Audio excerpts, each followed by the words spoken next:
Can we do anything to avoid a catastrophic meteorite impact like the one that wiped out the dinosaurs 65 million years ago? My name's Phil Bland. I'm a professor of planetary science in the Space Science and Technology Centre at Curtin University. If we saw today a 10-kilometre diameter asteroid out there with our name on it, what would happen?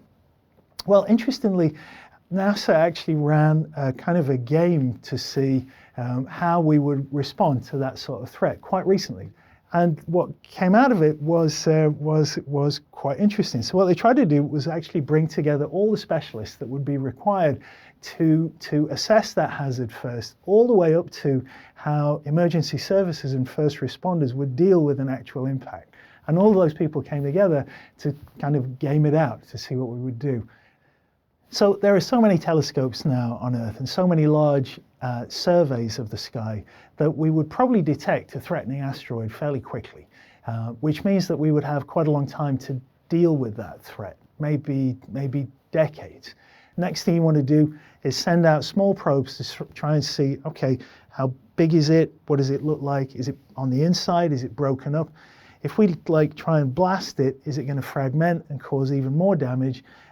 Or can we let off a nuke near it or something and try and push it away? So you'd want to do that as fast as you possibly could. After that, what would probably happen is that a large fraction of the Earth's resources would go into building missions, building space programs, building rockets that could address that threat. It'd look really different than space programs now. When we build a mission now, we try and get it as good as we possibly can. We kind of test that satellite, we test that spacecraft in exhaustive detail because it costs a lot, right? And we don't want to send something up that might fail. In this sort of situation, you just want to get it done as fast as you can. So you'd have a really big rocket, you'd probably build 10 rather than one, and you throw them all up there and you just, until one of them worked.